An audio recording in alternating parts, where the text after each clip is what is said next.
Assalomu alaykum. Qoldiqli bo'lish mavzusini ko'rib chiqamiz. Qoldiqli bo'lish mavzusida, xo'p, bitta formulamiz mana.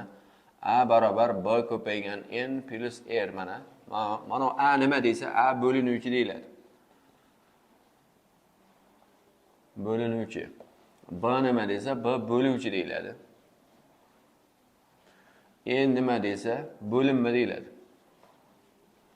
Bo'linma yoki to'liqsiz bo'linma.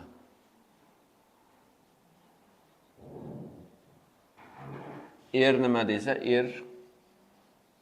qoldiq. Qoldiq deyiladi. Keyin qoldiq har doim 0 dan katta bo'lishi kerak. Mana 0 dan katta bo'lishi kerak. Katta yoki teng kichkina b dan. Demak, qoldiq 0 dan katta bo'lishi kerak, katta yoki teng bo'lishi kerak, b dan kichkina bo'lishi kerak. Demak, birinchi kelgan a bo'linuvchi deyiladi, keyingisi b bo'luvchi deyiladi, keyingisi n bo'linma yoki to'liqsiz bo'linma deyiladi, qoldiq deyiladi. Endi misol, masalan 20 ni 8 ga bo'ladigan bo'lsak, 20 ni ichida nechta 8 bor? 2 ta 8 bor. 2 ta 8 16, qoldiqqa mana 4 qoladi deyiladi. Keyin 5 ni 3 ga bo'ladigan bo'lsa, mana 5 ni 3 ga bo'ladigan bo'lsa, ichida bittadan qoldiqqa 2 deyiladi. 8 ni 7 ga bo'ladigan bo'lsa, ichida bittadan qoldiqqa 1 qoladi deyiladi. 15 ni 3 ga bo'ladigan bo'lsa, ichida 5 tadan, mana 3 kira 5 15, qoldiqqa 0 qoladi deyiladi.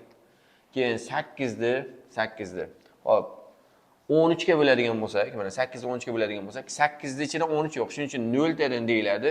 Qoldiqqa nima qoladi? 8 deyiladi. Ya'ni kichkina sonni, mana 8 kichkina son.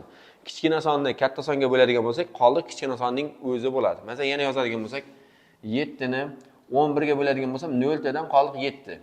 Yoki 8 ni 25 ga bo'ladigan bo'lsam, 0 tadan qoldiq 8. 3 ni hop 17 ga bo'ladigan bo'lsam, 0 tadan qoldiq 3. 5 ni 19 ga bo'ladigan bo'lsam, bu ham 0 tadan qoldiq 5. Ya'ni kichkina sonni, mana kichkina sonni katta songa bo'ladigan bo'lsak, hop qoldiq kichkina sonning o'zi bo'ladi. Endi minus daraja minusligini ko'ramiz. Masalan, -8 ni hop 5 ga bo'lsa, -2 tadan deymiz, -10 bo'ladi. Keyin +2 ni qo'shib qo'yamiz. Chunki -10 ga 2 ni qo'shsa -8 bo'ladi. Yana -5 ni, masalan, hop 4 ga bo'ladigan bo'lsa, -2 tadan deymiz, -8 bo'ladi. Keyin qo'shib qo'yamiz 3 ni. Hop, -3 ni bo'ladigan bo'lsak 2 ga, -2 tadan deymiz, -4 bo'ladi. Keyin qo'shib qo'yamiz 1 ni.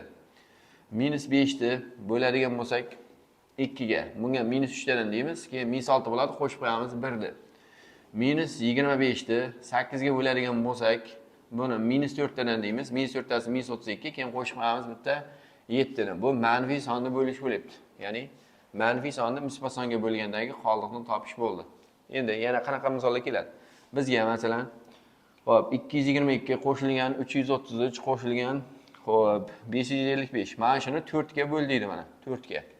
4 ga bo'l deydigan bo'lsa, hop bitta bo'lib qo'shib yana bo'lib olsak bo'ladi. Mana 4 ga bo'laman. Mana oxiri ikkitasi qarayman. 20 bo'lganda bo'linardi. Bu 22. Demak, qoldiq necha desa, qoldiq 2. Qo'shaman bunisi. 32 bo'lganda bo'linardi. Demak, qoldiq nima desa, 33 bo'lgani uchun bitta ko'p 1. Qo'shaman bunisi. Hop 52 bo'lganda bo'linardi. 52 bo'lganda. Bu 55. Demak, 52 dan 55 nechta ko'p? 3 ta ko'p. 3 ta ko'p bo'lsa, qoldiq mana 3 bo'lyapti.